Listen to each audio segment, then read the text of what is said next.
Keith Wolahan is the Coalition's lead representative on the Voice Referendum Joint Parliamentary Committee. He joins me now live from Melbourne. Keith, thanks for joining us. Tell us what you think will happen if the Coalition is successful and this referendum is defeated. Well, thank you for having me, Chris. And I must admit that was some introduction. I'm going to take issue with a few things you said.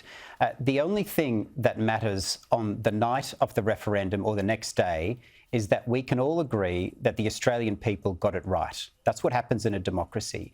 And in order for that to happen, we have to look back and say that Australians were fully informed. And that means people like me and people like Peter Dutton asked proper questions, and those questions should be answered. And that's what we're trying to do. In terms of not offering any solutions or just saying no, that's not true at all. Today, there was a lot more yes than no.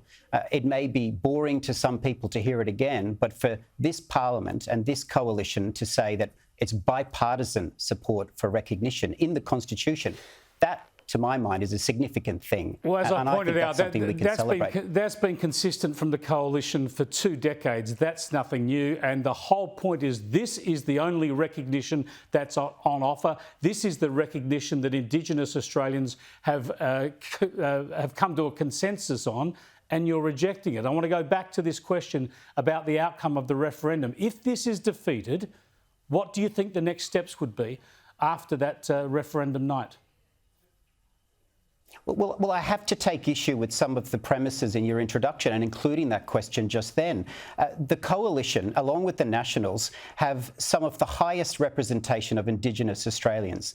And I won't reveal the details of the party room discussion, but I can say this. There was passionate and heartfelt stories told of Indigenous people in their room. My question is about the referendum that you've decided to oppose. I'm asking you, what will happen in this country if you're successful and the referendum is defeated? What will happen to the country on this issue and reconciliation? What will the next steps be? Well, it depends how the referendum is conducted. If we can all treat each other with respect on both sides, and so that's treating people who are passionately yes, like you and others, with respect because you deserve it and coming from a good place with well-intentioned motives, but also people who are questioning this. And the key question here in terms of constitutional risk, Chris, is the voice to the executive.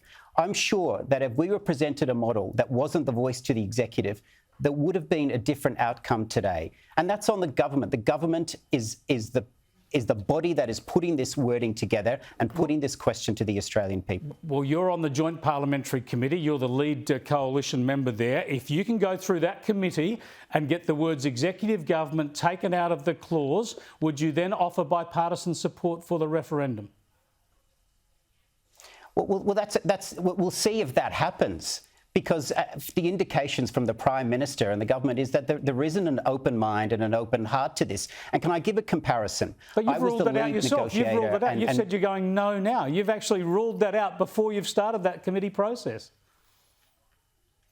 No, we haven't. Peter Dutton was very clear today that he respects the Joint Select Committee's process. It was one of the first things that he said today. So you're saying the no, so you're saying the no position. So the no position is not locked in stone? No, I'm not saying that. The party had a position today, but if the facts change, of course, everyone changes their mind. But our position is the same that the Labor Party's in. They have proposed a model, but also this process will go ahead. So stranger things could happen. I would love to see some serious assessment of the risk of the wording as proposed. And if that could be walked back, of course, any reasonable person would look at that. But today, the Coalition made some important decisions, including bipartisan agreement for recognition. And I don't think that's something that should be lightly dismissed today. Well, it's not dismissed. It's just that, as I say, it's been there for 20 years, so it's nothing new. Thanks for joining us, Keith Wolahan. I appreciate it. We'll keep in touch with your work on that committee.